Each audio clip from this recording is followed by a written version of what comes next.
Hello everybody, I hope you're having a great day. I've been enjoying my day. The day is actually winding down, but while this week has been going by, I've been challenged just like every week with what am I going to make my next video on? And uh, as life is, there's an infinite amount of things to talk about, but today I kind of wanted to talk about the reality of the situation. When I was thinking about what I was going to make my video about, usually it's a process that goes like throughout the week. I just kind of see something that that I know I want to make a video on, and it's this interesting thing about seeing what you want to make a video on. You're essentially seeing a thought. Where are we visualizing this idea? And the conclusion I came, and it's in our little miniature simulator, in our little brain. Little brain. Our perception is right here in the center of the head, where our sound comes in, our sight comes in, and I like to believe that we also have third eye that allows us to kind of see past just the first layer. We can see a little further into it, and we all have this. So we all thinking right here in our head. So when you think back to a memory about you first driving a car, you're doing this thought in your head. So this event is reoccurring in your mind. So in reality, this thought that we have that this is happening is happening somewhere. It's happening in your head. So even if it's not physical, it's still technically happening, right? Because it's captured in some moment in space, because in your mind you know that there was space there, so it's happening there. Hello everybody, I'm editing the video right now, and I wanted to kind of add on to this discussion of the reality, a little simulation in our mind where we recreate situations that we've lived through or imagine situations that are going to happen.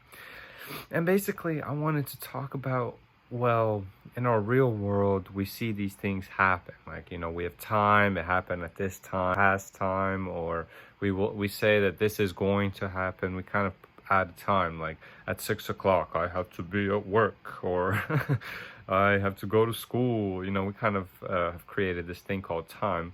But if we were to remove time, which is the fundamental kind of what I would say the 1D of our reality, that's the fundamental aspect of our reality. That's our forwards, like that's our going backwards direction, that's our going forwards. You know, everything happens going backwards or forwards based on time.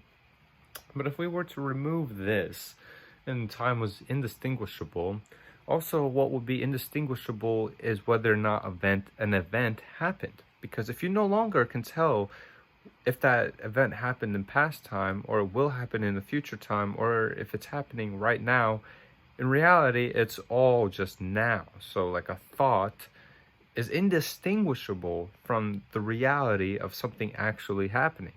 Because if you think about it, if we were to imagine of a situation in our mind where we could recreate a whole new world where an event took place, there's no longer a timeline because it's actually happening right now.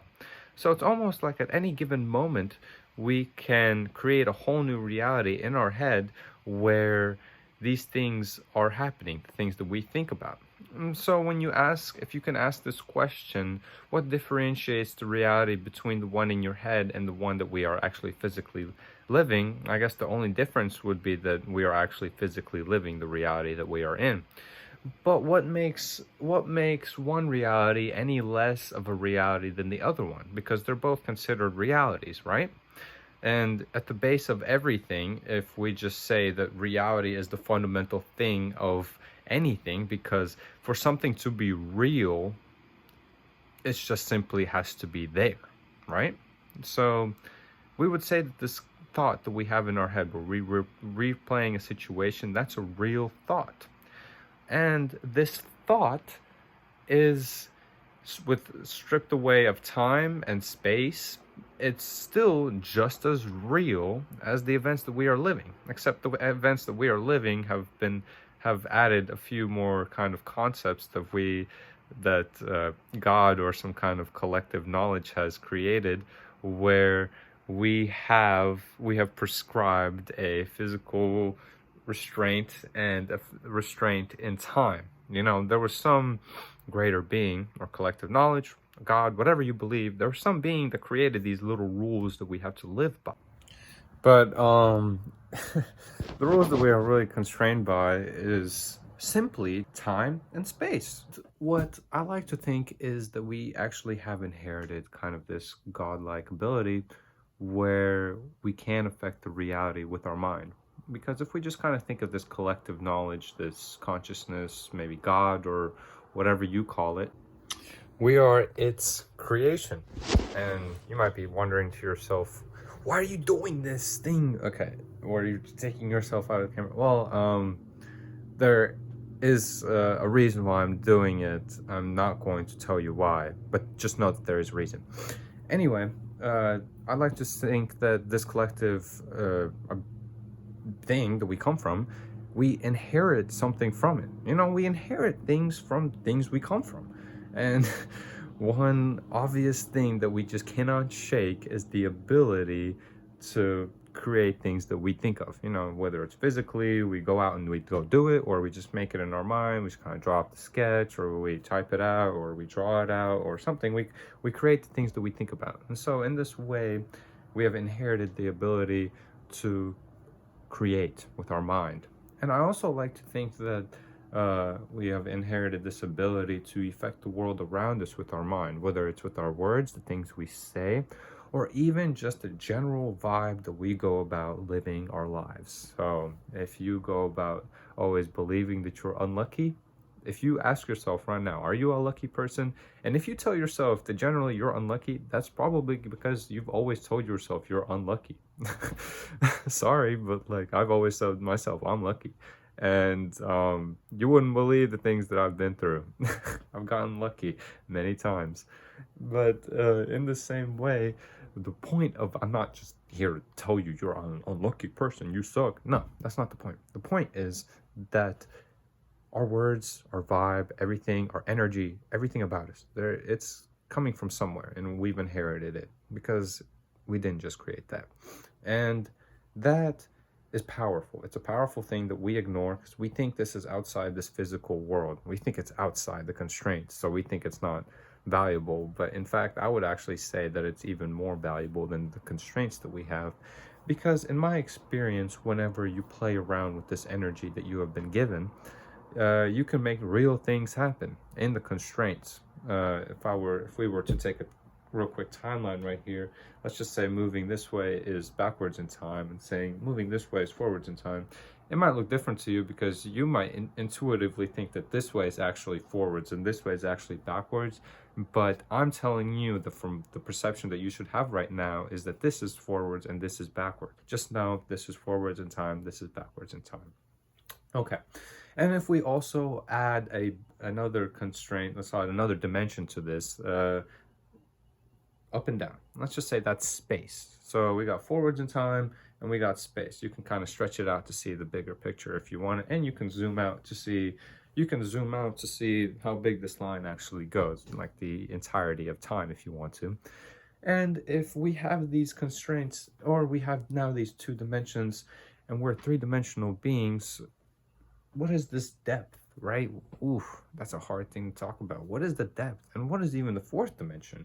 I'll get into that another time. But for me, example, I can now see this expanded out thing, and let's just say I want something to happen very, very badly.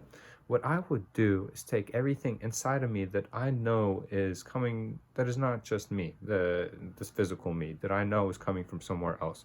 I'll take everything, all my will, my want, my intuition, everything. I want this to happen. And I said it will happen. As if I'm God, I tell the world it will happen. I have all these feelings and I bundle them up in a little ball right here. And I look at my little timeline here, and I can move the timeline around. So if I would take this timeline, I'm looking at it forwards and backwards now. So I'm now looking at an event that I want to happen. Let's just say right here. Take this little square and move it more into my perception so I can get a better look at it. And I'm looking at it, okay, and let me dictate real quick what are the things I want to see in this picture down the line. Okay, I've dictated them. They're now in. So now what I'm going to take is this energy that I created, this little ball of energy of all my will and want and everything that I said is going to happen as if I'm God. And I'm just going to put it into here. And then now every day what I'm going to do is kind of reinforce it. So when I go to bed or when I wake up, I'll meditate and I'll just put more of that will and want to kind of strengthen that connection. Like, yeah, this is really going to have to happen because I will it. What I've noticed is this really interesting thing where that event actually happens. And I don't know if this is kind of the aspect of why I think life is a little bit like a game, because I'm just kind of dictating what I want to happen. This is just simply my experience, and everybody can do it. I promise you, I'm not nothing special, but the things that I'm telling you right now happen, and I know that you can do it too. You just kind of have to have a little bit of will and want into it, and a little bit of discipline to keep training. But basically, going back into the video, and in the same way, when you think about human beings, we are all like little miniature gods in a way, you know?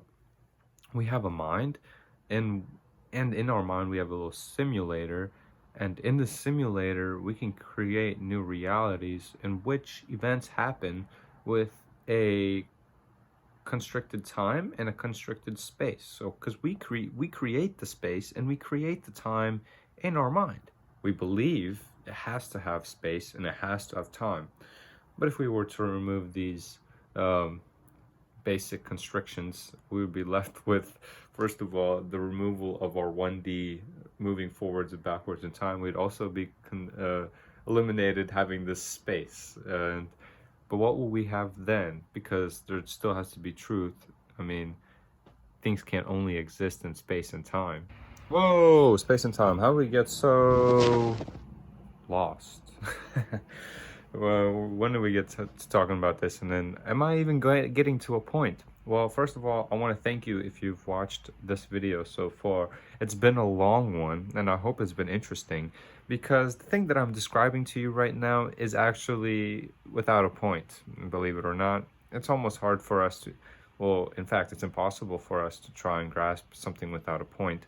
But basically what I'm doing here essentially is I'm trying to describe to you a thought that I've experienced before and seen before by giving you little indications up until it, which I've never gotten to it. I've gotten close, if you could say close is even possible, but there is no point to this video besides just, I guess, playing with our minds a little bit, including mine. There's many other aspects to talk about, and hopefully if this was interesting enough, I can go on and talk about the fourth dimension or something cool.